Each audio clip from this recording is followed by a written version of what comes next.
My mom's a very tough cookie. I have thick skin because of her. So there was a time I obviously love to talk. There's a podcast. We're doing this. We're all about communications here. Communication majors, yes. Yes. So my mom was like, oh, Marilyn, you talk so much. You should go be a radio host. And I'm like, ma'am. I'm like, that hurts.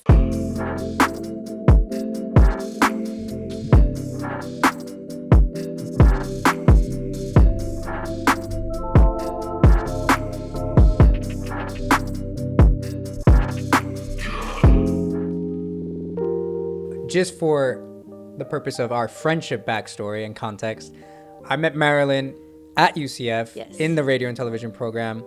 Neither of us got into the radio track, neither of us got into the production track. Yes. And I remember applying. We both applied because we had one class before we could go into that. Did I meet you the first semester I moved here? I think so. Yeah, I think so. Yeah. And so that was like 2018.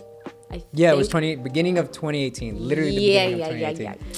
So we've been friends for 2 years, basically, almost 3 years. Mm-hmm.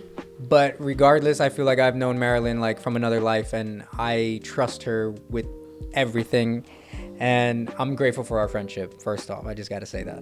I'm grateful too. But we met in a very big lecture class, and we had a quiz due one of the weeks. It was very early in the semester, and I had already taken it. I noticed that they were taking the test or the quiz right before class started, which is when it was due. And I kind of just was like butting in, and like I should have been minding my own business, but I was like, it's like these girls need help. I was like, let me help them out because I got an 80 on it. And I was like, hey, I already took the quiz. I can help you guys out. And, I remember some of the answers. I have a very good memory for those who don't know, but for those who do know, y'all know my memory is killer. Mm-hmm. And I got them to pass that quiz, and they were like, oh my gosh, yeah, I'm like, you want to sit with us? And I was like, sure, new friends. And he's like, he's so nice. Ever since then, yeah, Marilyn and I have just always like sat together in class. We ended up taking some other classes together at UCF, and our friendship just kind of flourished. We ended up like moving in together with Jose for a little bit, and we learned a lot about each other during that period, but nothing ever like. But then he moved out, and then I was left with some person who I did not know, and I was like, okay, fine, we can do this. There's a little bit. Are you projecting? That's very passive aggressive of you. Nah, it's okay. Yeah. I think hopefully we have moved past that. No, we definitely have. It was a very wild time, the end of 2018. Going into moving, I remember meeting your mom when you moved out of your original apartment into our and my stepdad house. Yeah, and you mentioned that your mom is like very like tough love. Yeah. She's very upfront. Yeah, she's very transparent, and it was just so funny because she was nice when I was there, but like when she was talking to you, she was like, "Come on, Marilyn," like moving the boxes, and I was like, "How did I even get dragged into this? Like helping Marilyn move that." I had just like met her around that time too, so yeah. Like we were close, but we were not that close. I was in the student apartment housing at the time. Where the raccoons would always come out. Oh, I can't stand those raccoons. He would send me random pictures of a raccoon, and I'm like, does this bring back any memories? And I'm like, yeah, the horror. Oh my God, that's You're right. I did ask you for your help, but it is because too, I did not know a lot of people at the time, and my mom was coming up by herself, and I'm like, my mom and me, we were not gonna be able to do all that heavy lifting by ourselves. I'm like, I'm gonna bring Elijah. I don't even care. Like, I'm gonna text this guy, and if he comes, he comes. If not, then I guess we're not gonna be friends. It's funny with our friendship. I think we've had pretty good eventful times in like the small amount of time that we've. I wouldn't say small amount, but small compared to the other types of friendships. Like if you grew up with them in high school or something. So if you guys have ever seen the movie Inside Out, and have you seen that movie? Yeah. So like, spoiler if you haven't seen it, but if there was something that happened in the memory and it turned like very like gold and like it was very distinct from the others and they don't fade away, I feel like we have a few like that, and that's one of like my will never fade away kind of thing. The moving out thing? The moving out thing, if there another situation with like the cat, which that's whatever, but or like our first outing together. Oh my gosh, friends. Yes. With friends from this one big class that we suffered together, but we ended up doing great. So stuff like that. Yeah, that was like one of the first times we actually hung out. You were like, let's go out. We're going to downtown with a group of people. And I was like, okay, I guess. And mind you, like there's a small age difference between Marilyn and I, and then like the rest of the other students. I'm 23 at the time, I think, because it's 2 years ago. Yeah. And some of them are 20. I think you were 20 at the time. I know, because I did not go to downtown. Wait.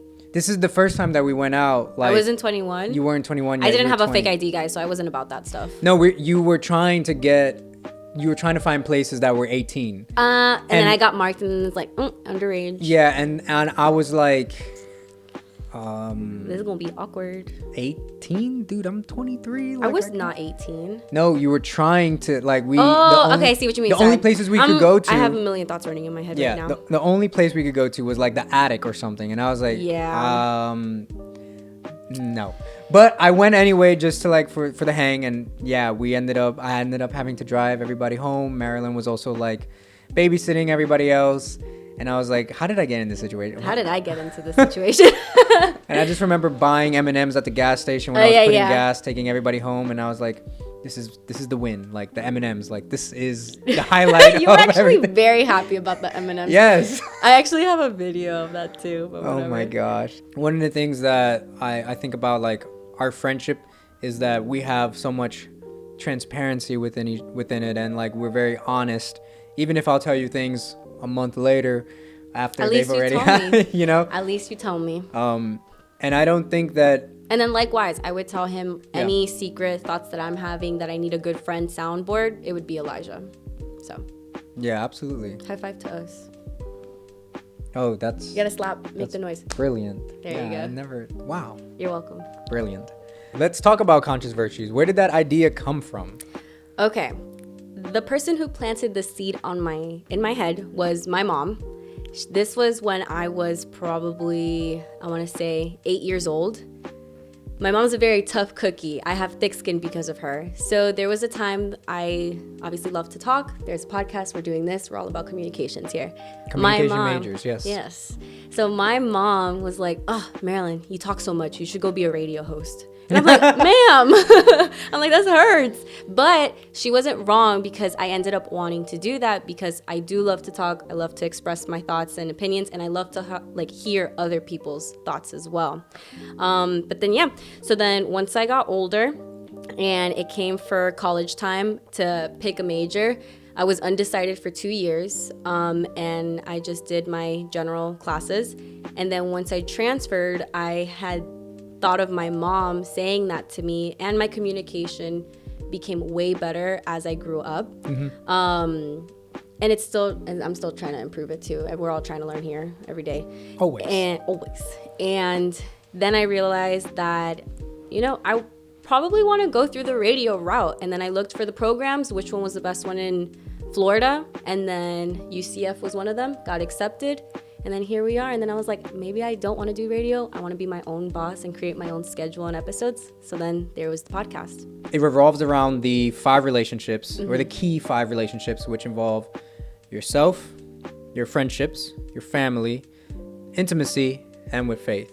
And you also host this with, well, it's not Nani Ruiz anymore. This is my other best friend. Now it's Nani Quag. You guys come together and you both have good introspective thoughts and such a good chemistry to talk about all these different subjects and the many things that it entails, because you can go into so many different things just within family relationships, family relationships and friendships. So like, what was the communication like when you guys kind of first gravitated towards each other within this project, and you being okay with letting someone into your own creative vision?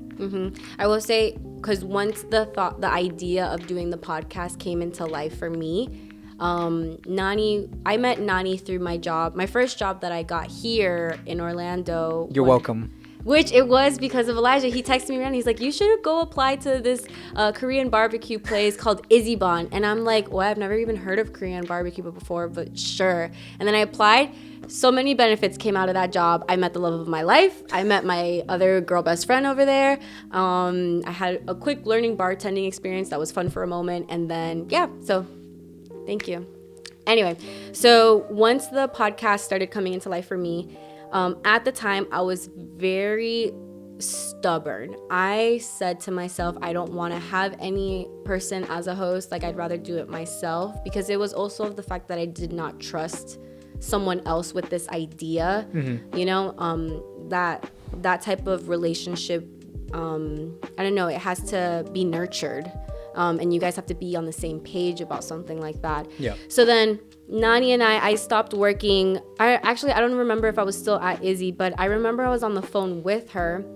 And as I'm talking to Nani, and mind you, I've had other girl best friends in the past, but it was very like not extremist, but like extreme personalities. So like, I'm very set in my ways, in the sense of like the way I communicate to people. You can either be my friend or not be my friend, and then that's okay, kind of thing. It never really bothered me in the past. It's not that I'm a jerk. I'm not a jerk, but so then I met Nani, and she is like my complete opposite. She is very bubbly. She's very loving, in the sense of like very affectionate. She's like, oh, like, did you have a bad day? Like, I can call you later. Do you want me to call you later? I can do the best impersonation of Nani. I can be her right now.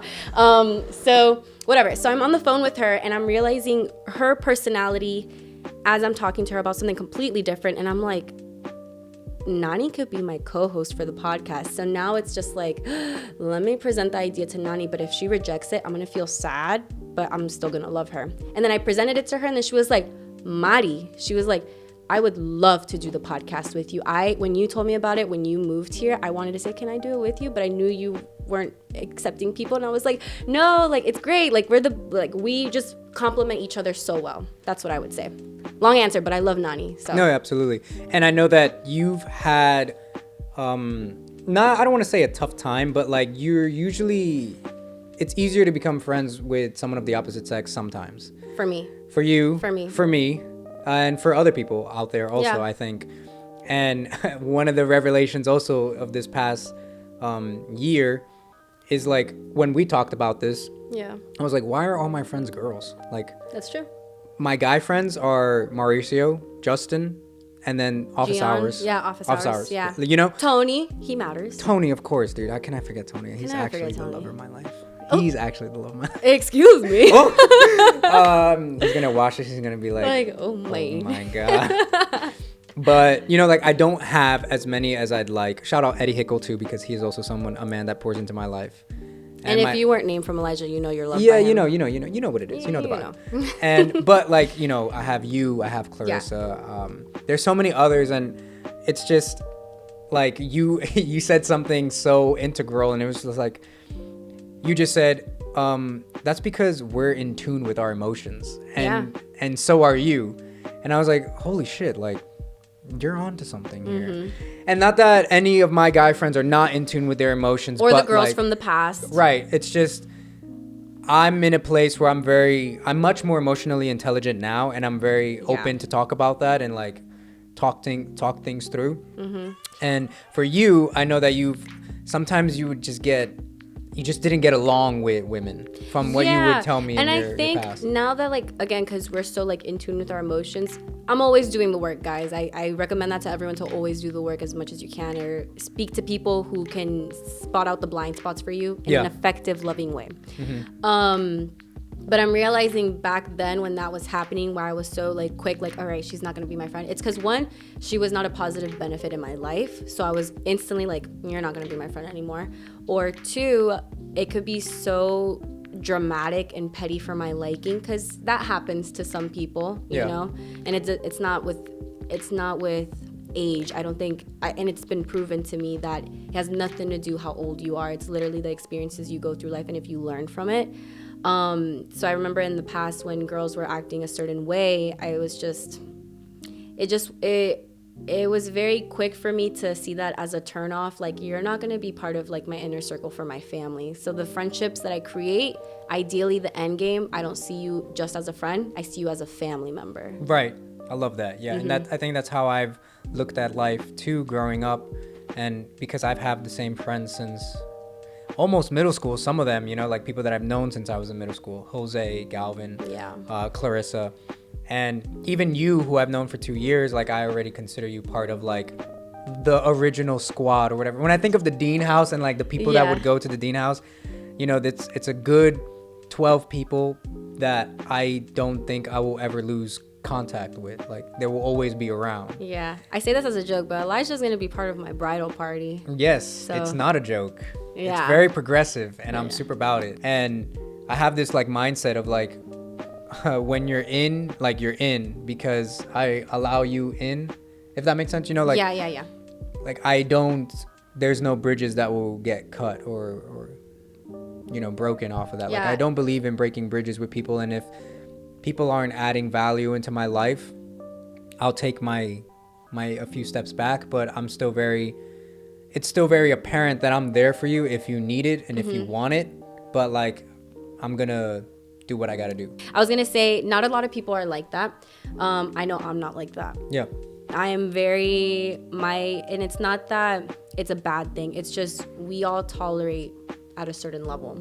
My tolerance is more of like, I value my time, and if you're not willing to grow, and I'm not the person really to tell people like it's time to grow, or it kind of sounds bad right now because I'm not forming the words correctly. At least I don't think I am, but because now I'm blanking. What was the comment that you said? Like, I'm still there for people even if they're not really adding that much value to my life. Yeah. Like, I never try to make myself like unavailable to anybody intentionally.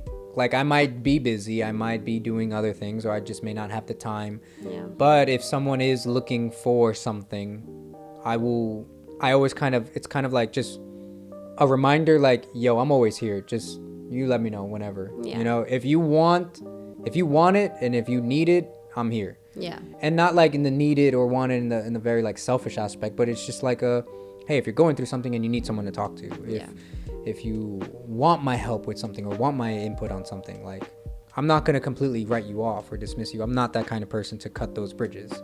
I can't, even no matter what has happened. The very loving Elijah, everyone. Yeah, it's people pleasing. But it's a great thing too, to a certain extent.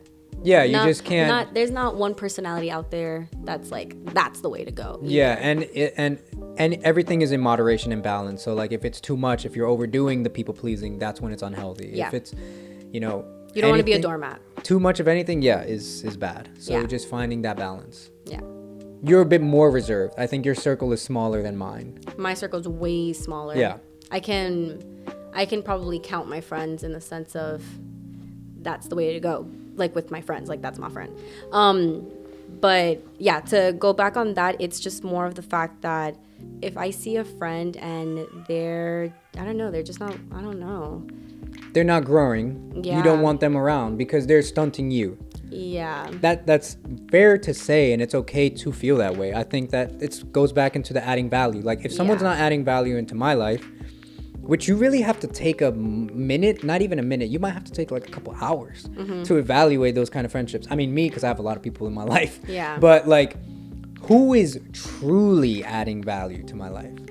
Yeah. My best friends are my best friends, but they may not be adding value to my life, but they are still like best friends of mine that I will always be around and make time for. And that's just hypothetical. I'm not saying that that's really the case. Might have to reflect on that. I don't know. But like, really, it's like we're both learning something. I'm like, oh gosh, but like, really think about it and like really put yourself in a position to reflect. And it's also okay if they're not, or if some are not. Yeah. Depending on, everybody's in a different place in their life now too. I want to look at myself and be like, I'm always going to add value into people's lives. Yes. And okay, I see where my thought process is going now. And it's because the small amount of friends that I have is that if we were to ever have a fight, or it would cause us to like have our friendship to be rocky or something, I don't ever see us burning a bridge as a friend. No matter, I mean, I could say that now and I'll never know the possibility, but I just can't imagine my life without Elijah, or I can't imagine my life without Nani, or for that matter. So when I think of my friend group, my inner circle, and who I see that's going to be potentially taking care of my future kids, like, they're them. It's like, that's it. So that's why when I see a certain friend, and if we're not in alignment in life, I'm not going to even waste my time. I don't want to invest with you, because if it was so quick for me to pick up on that, I'd rather not. Yeah. So, and I'm not saying that's the way to go either. I'm just saying that's what works for me. Right. And it's okay that it does. Yeah. Because it goes back into the whole, like, who's adding value to your life. And we're not here, like, that's not our responsibility at the same time. But you get to choose who's going to be around you. You want to be around people who are elevating you or uplifting you and encouraging you along the journey. Like, you know, I think friendships consist of that. Yeah. True friendships. And true friendships have the understanding of, like, when we just can't communicate for a bit. And there's a boundary, of course. You don't want to just ghost everybody and not, like, you know, there's that understanding there too. I've done that. there's an understanding of that to an extent, in my opinion. But, you know, I do think that true friendships will have that understanding of, like, okay, they're going through something, if they got to do something. I'll hear from them when they're ready to talk or when they feel like they're in a better position mentally and all that. Which even I do sometimes. I just may not talk to someone. Yeah. So it depends. But friendship is a very cool thing to reflect on, and it's always good to continue to evaluate, you know, like where your friends are at and who you want to surround yourself with and who you may want to pour into a little bit more, or maybe someone you need to take a step back from for just a bit. Yeah. You know, and let everybody kind of grow on their own. You can't be, for me, that's something that I fall into. Like, I can't be everybody's crutch. Like, I'm not responsible for your growth. Yeah. But I can add to it, you know? Mm-hmm. Difference. There's a difference. Difference, guys. There's a big difference. This tea is provided by Crystal Ramirez, who actually makes her own tea. And it's got like a tutti frutti taste to it. There's peach, strawberry, green tea, and hibiscus. What's her name? Crystal. Shout out to you, Crystal, because I don't like tea, and this was pretty good tea. Yeah, but you also like fruity tea, so like I knew this was perfect for you. That's why I busted it out. Oh, okay, there you go then. I know my friends, guys. Shout out to Crystal and Elijah. Before we sign out, let everybody know where they can find your podcast. Yeah, so my podcast is called The Conscious Virtues with my co-host Nani. You can find it on Apple Podcasts and on Spotify. And for our Instagram, give us a follow. Our handle is @ConsciousVirtues. So, yeah. Marilyn, Marin, everybody.